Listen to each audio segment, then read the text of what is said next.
नमस्कार, मैं रवीश कुमार। इंटरनेट पर आप पंजाब वित्तीय संकट टाइप करेंगे तो आपको कई रिपोर्ट मिलेगी कि पंजाब वित्तीय संकट के दौर से गुजर रहा है। जब भी ऐसी खबरें आती हैं, राज्य सरकार खंडन कर देती है। सरकार कहती है कि पंजाब को बदनाम किया जा रहा है, लेकिन पंजाब के कर्मचारियों अधिकारियों से बात कीजिए तो कहते हैं कि संकट तो है। राज्य के ट्रेजरी से बिल पास कराना मुश्किल काम हो गया है। 8 दिसंबर को जब टाइम्स ऑफ इंडिया ने खबर छापी कि पंजाब पर 1.25 लाख करोड़ का कर्जा है और सरकार ने वेतन पेंशन के भुगतान के लिए कई शहरों में अपनी जमीनें गिरवी रखी, तो चौंकना लाजमी था कि कहीं पंजाब कंगाली के कगार पर तो नहीं पहुंच गया। टाइम्स ऑफ इंडिया के राहुल दुआ की खबर के अनुसार जालंधर का ये विधवा आश्रम बैंक ऑफ बड़ौदा के पास गिरवी रखा हुआ है। अगर सरकार ने समय पर 250 करोड़ का लोन नहीं चुकाया तो बैंक इस आश्रम को नीलाम कर सकता है। इसी तरह जालंधर जेल की प्रस्तावित जमीन, पुराना डिविजनल कमिश्नर और एसएसपी का ऑफिस, अमृतसर में एक मेंटल हॉस्पिटल, पटियाला में पीडब्ल्यूडी का ऑफिस और राजपुरा कॉलोनी लुधियाना में पीयूडीए एनक्लेव, ग्रीन पार्क एनक्लेव, पुराना डिस्ट्रिक्ट कोर्ट और कैनाल कॉलोनी, इन सब की जमीनों को गिरवी रखकर सरकार पिछले 2 साल में सरकार ने 2100 करोड़ रुपए उगाए हैं। टाइम्स ऑफ इंडिया ने अपनी रिपोर्ट में लिखा है कि उसके पास पंजाब अर्बन डेवलपमेंट बैंक और 5-6 राष्ट्रीय बैंकों से हुए करार के दस्तावेज भी मौजूद हैं। पंजाब अर्बन डेवलपमेंट अथॉरिटी के चेयरमैन राज्य के पूर्व मुख्यमंत्री प्रकाश सिंह बादल ही हैं। इस खबर के अगले ही दिन राज्य सरकार ने खंडन कर दिया कि कोई संकट नहीं है, सरकार अपने संसाधनों से पर्याप्त पैसे जुटा रही है, कोई संपत्ति गिरवी नहीं रखी गई है। बैंकों ने अपनी तरफ से कोई खंडन नहीं किया है कि टाइम्स ऑफ इंडिया ने जो दावा किया है या वहां पंजाब का मीडिया दावा कर रहा है वो सही है या नहीं। 2013 के साल में भी आर्थिक संकट की खूब रिपोर्टिंग हुई। तब पंजाब के उप मुख्यमंत्री सुखबीर बादल ने बाकायदा प्रेस कॉन्फ्रेंस कर ऐलान किया कि पंजाब नहीं बल्कि यूपीए की केंद्र सरकार संकट में है। पंजाब में 7 सालों में ऐसा कभी नहीं हुआ कि वेतन और पेंशन के पैसे न दिए गए हों। लेकिन जब केंद्र में सरकार बदली तो पिछले साल वित्त मंत्री अरुण जेटली ने पंजाब सरकार को एक खत लिखा। पंजाब ने आर्थिक मदद के लिए केंद्र को पत्र लिखा था और उसके जवाब में जेटली ने मना करते हुए लिखा कि पंजाब सरकार को सलाह दी जाती है कि वे बिजली की सब्सिडी को थोड़ा बेहतर करे। जेटली ने यह भी कहा कि पिछली सरकार ने भी पंजाब को उसके हिस्से से ज्यादा पैसे दिए हैं। उस पत्र में जेटली ने गिना दिए कि कब कब केंद्र सरकार ने पंजाब सरकार का कर्जा भी माफ किया है।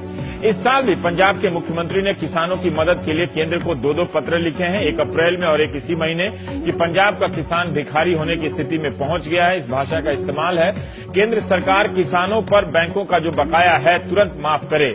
मुख्यमंत्री बादल चाहते हैं कि मोदी सरकार 52,000 करोड़ से ज्यादा का लोन किसानों का माफ कर दे। क्या ये पत्र पंजाब के आर्थिक संकट को बताने के लिए काफी नहीं है?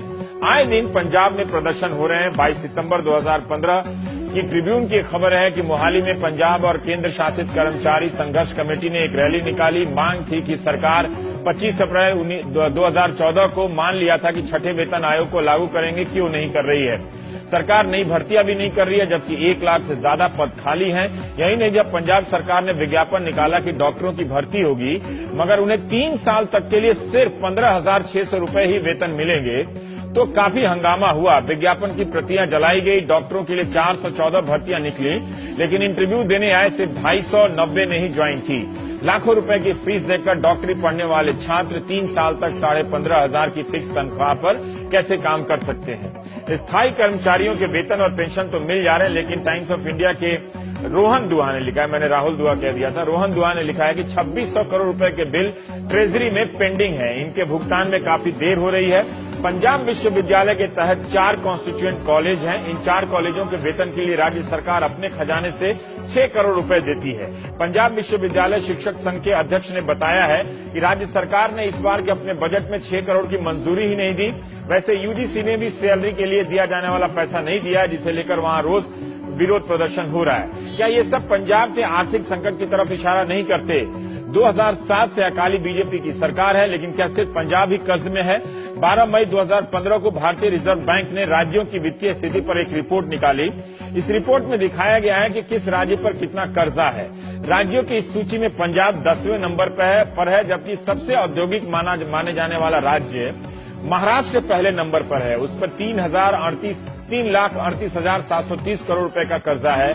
दूसरे नंबर पर यूपी, जिस पर 2,93,620 करोड़ का कर्जा है। तीसरे नंबर पर पश्चिम बंगाल है, जिस पर 2,80,000 करोड़ का कर्जा है। पंजाब का कर्जा तो मई के हिसाब से 1,13,070 करोड़ रुपया है। इस सूची में 6 राज्य ऐसे हैं जिन पर 1 से 1.5 लाख करोड़ रुपए का कर्जा है। महाराष्ट्र, उत्तर प्रदेश और पश्चिम बंगाल निश्चित रूप से पंजाब से बहुत बड़े राज्य हैं, लेकिन क्या पंजाब सरकार की सामाजिक योजनाओं के कारण स्थिति खराब हुई है?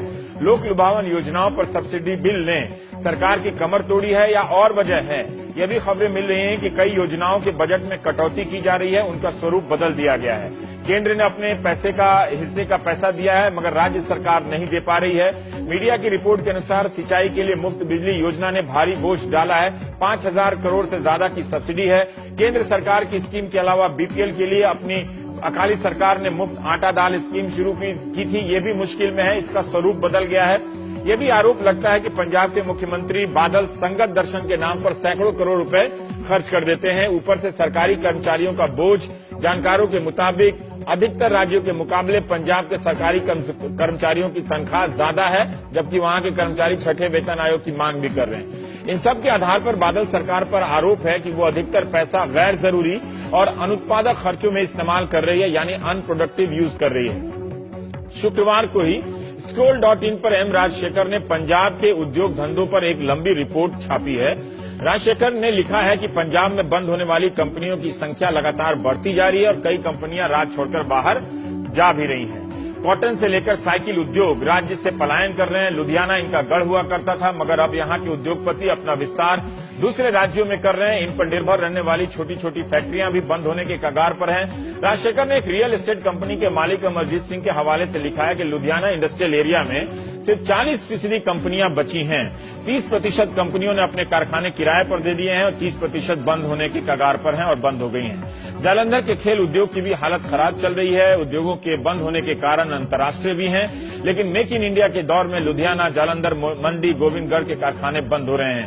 चीन से सस्ता आयात, मांग में कमी एक कारण है, लेकिन आंतरिक राजनीतिक कारण भी है। कंपनियों का कहना है कि बिजली और टैक्स की दरें पंजाब में बढ़ती जा रही हैं। राजशेखर की रिपोर्ट ये भी बताती है कि पंजाब की कंपनियों पर अपना मुनाफा राजनीतिक दलों के साथ अकाली बीजेपी सरकार के साथ साझा करने का दबाव है। पंजाब रोडवेज की हालत खराब है, इसकी वजह राजनीतिक बताई जा रही है। विपक्ष आरोप लगाता है कि सत्तारूढ़ पार्टी के नेता अपनी अपनी बस कंपनियां चला रहे हैं। क्या पंजाब की आर्थिक हालत खराब है? क्या यह सही नहीं है कि पंजाब सरकार केंद्र से बेल आउट पैकेज मांग रही है? सितंबर 2014 की हिंदुस्तान टाइम्स की खबर देख लीजिए कि पंजाब ने केंद्र से 1 लाख करोड़ से ज्यादा बेल आउट पैकेज